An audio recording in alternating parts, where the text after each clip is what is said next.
It's Jonathan Goforth, and today we're going to talk about the housing market for 2021. It's finally January, and 2020 is history, and it's a new year, and let's talk about what I think is going to happen over the next 12 months. So I've been a realtor for 24 years.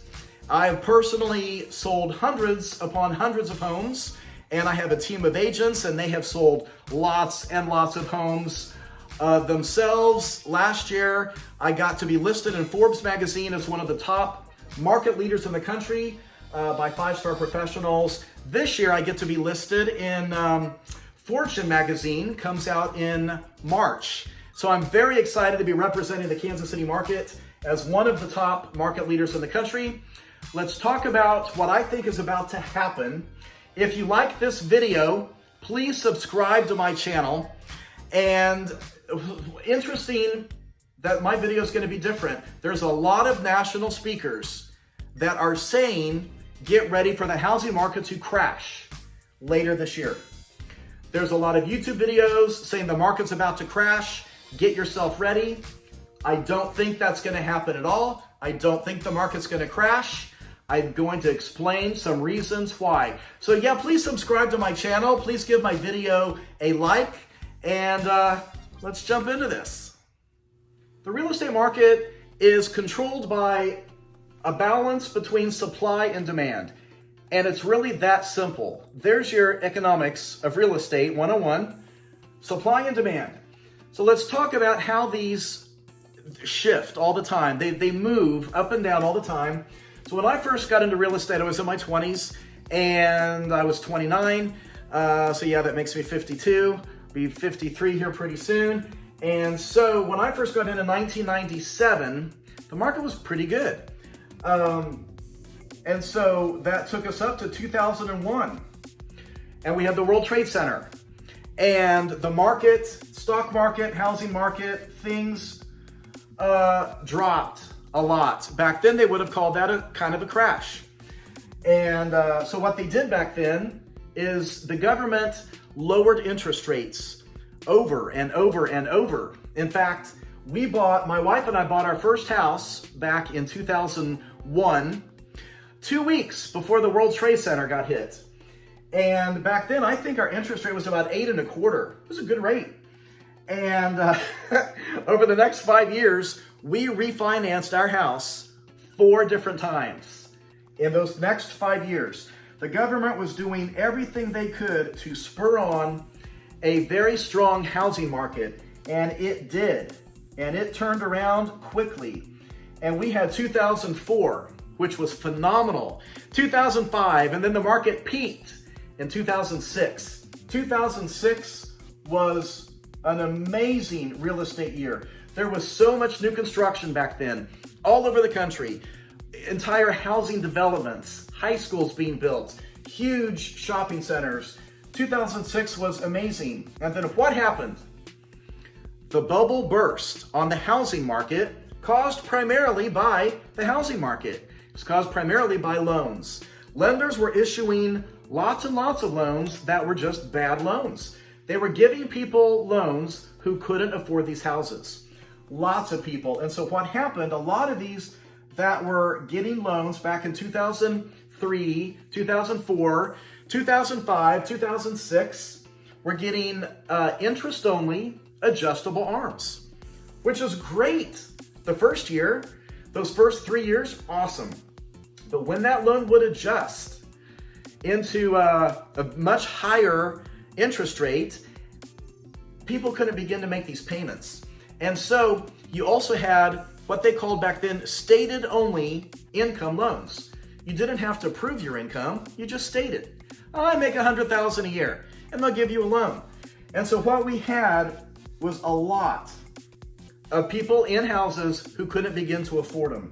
And so as things start adjusting, we see foreclosures, lots of foreclosures. Now we had a good seller's market coming into that. Not as strong as the seller's market as we have now, but what happened, there were so many foreclosures and the inventory grew, the supply grew so fast with an enormous amount of listings that the demand wasn't as strong. There was one point in around 2010 when we bottomed out, we didn't have enough people to buy all the houses on the market. And so houses would sit for a year, year and a half in some parts of the country where they just wouldn't sell. And that crashed the market. And it took 2007, 2008, 2009. We hit a bottom at 2010. It was tough. I stayed a full-time realtor the whole time. And then we just kind of lingered down there for 2011, 2012, 2013. And then the market starts turning around finally. And here we are, 2020. Now 2016, 17, 18, 19, and then 2020 are amazing years. We are in a very strong seller's market. 2018 and 19, an amazing seller's market. What's a seller's market? For everyone out there wondering, what is he talking about? A seller's market is when the seller has control of the market. That means there's not very many listings. The supply is very low. The demand is very high. And the sellers who have their homes on the market have control of the market. They can overprice it. They're probably going to get lots of showings, likely even multiple offers. The price could even go higher on that listing. And that is a seller's market. Sellers have control because the supply is very low. Now, during 2020, we had the coronavirus. And what did that do? That took a seller's market we already had coming into 2020, and it made a very strong seller's market. And during the course of 2020, it took us into the strongest seller's market ever in history because the supply hit a record low. Not just really low, a record low. Started in the summer of this past year in 2020. It got lower and lower. Now that's a dream come true. If you're a seller, you're going to get maximum dollar for your house. But because the demand is so high, if you've been a buyer in the last year, you've been very frustrated. You go out and you look at a home, there's a crowd of other buyers and their agents, and they're all standing around the front yard waiting for their turn to go in and see this house. And it's going to get multiple offers. You're already nervous as a buyer because you've already been beat out on other homes that you made offers on. And so what's happened in the last, let's say 3 or 4 months? October, here in the Midwest, set another new record low inventory of homes. We dipped down to 1.4 months of inventory, then 1.3 months. Now December is always typically our slowest month of the year because we have the lowest supply, the lowest inventory of the whole year because it's Christmas. People don't want to sell their homes between Thanksgiving and Christmas a lot of times. They don't want a lot of people coming in. They want to decorate. They don't want to have to mess with trying to move over Christmas. And so, sure enough, December, last month, set another new record low of inventory. We dipped here in the Midwest to about 1.1, between 1.1 and 1.2 months of inventory. Would you believe, and that's very low, that's too low, that's not enough houses for sale. There are parts in the country right now that have gone below a 1 month of inventory. Now, what's a good balance between these? A good balance, they say, is a 6 months of inventory. That means of everything on the market right now, it would take 6 months to sell the entire supply if nothing else comes on the market. 1 month means they're going to sell fast. They're going to sell in a day or two. It's going to be crazy busy on these listings, and some of these you're going to have so many buyers waiting that it's going to just be so horrible for that many buyers. The demand is so strong that they're waiting now for the next listing, and everybody left over rushes to the next house, and they all make an offer on that one too. There's only going to be one winner on that house. All those leftover buyers, they all rush to the next house. And it goes on and on and on. And that's where we are right now. The reason people think the market's going to crash, here's why they're saying that. because we have millions of people out of work throughout the entire country. Now, I will say certain states that have been more closed down are going to feel the effects of this more. Other parts of the country that haven't been shut down completely or for a longer period of time, like some states, they're not going to feel that many foreclosures because there's not that many people out of work compared to other states. Some states, New York, Michigan, that have really been closed down for a long period of time. California, the restaurants, a lot of the gyms, various places that are more service-oriented with a lot of public coming in are struggling.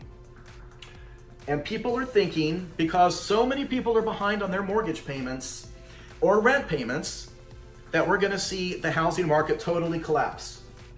I don't think that's going to happen. Here's some reasons why. What we had here, this was a collapse. This, after the World Trade Center, was not a collapse. This was a correction in the market. This was a collapse. When the market tanks and it holds there for a long time, and we go through over 1 million foreclosures at one point. I think there were over 1 million foreclosures in 2010. That is a collapsed market, and it takes years before we can finally make it back up to another peak. This is 14 years from one peak to the next. That's a long correction. The differences between then and now, this was caused by the housing market. This was not. What we have coming up into this is so much demand waiting for the housing market. We didn't have this kind of demand back then because we had more of a balanced market. We just had a thriving market. A couple things that are going to create what I believe now is going to be the best 2021 for housing you've ever seen. There's a couple things. Interest rates are not just low, but here in 2020, during the summer, did you know interest rates hit an all-time record low? Way lower than they ever were back down in here to spur the market on again. Up here, when we already have a seller's market, interest rates hit a record low. So if you have not refinanced your home, you need to quickly, because interest rates are probably going to be climbing, because they already are. We're not holding at the record low right now. We've come up off that a little bit. And so what we're going to have right here is urgency. As we get into 2021 and we go into our busy spring market, which in the Midwest and most of the country, our busy market is going to be March, April, and May, and then June. That's the bulk of our market. Even if there are foreclosures coming, they are not coming for months. They can't. Banks cannot foreclose on anybody because of the forbearance right now. And if anyone is renting, they cannot be evicted. Not yet. And so this gives time for people to get caught up on their payments. Here's the unique thing that did not happen here. When the market started tanking, banks were foreclosing like crazy. I mean, I even have an SFR designation, stands for short sales and foreclosures. It's a registration after my name, some extra letters. A lot of us got that designation because of what we had to go through with selling short sales and foreclosures. The difference here, banks don't want to foreclose. Big banks, they learn their lessons through here. Back then, we had Countrywide Lending, which was the biggest lender in the country. It went bankrupt.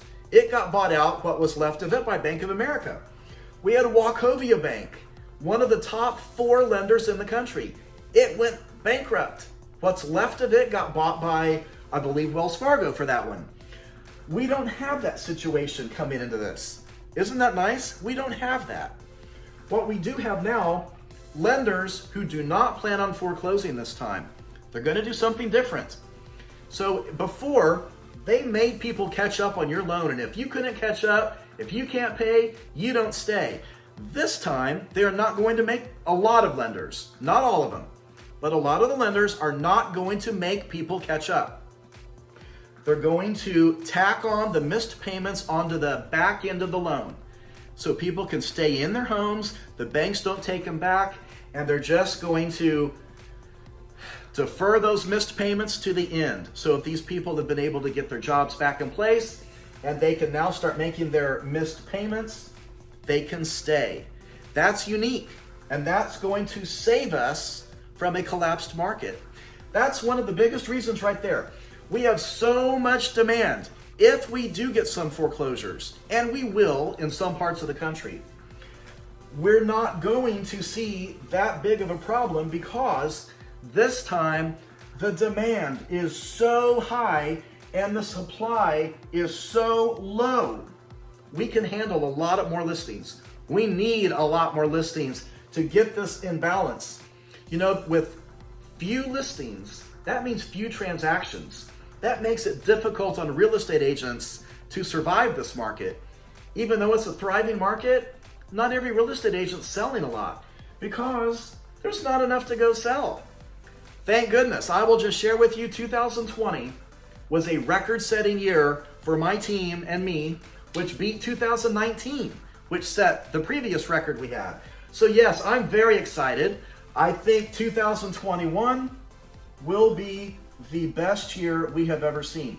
Now, the other reason what's going to generate so many more buyers, creating more demand, is we know interest rates have bottomed out. They can't stay there.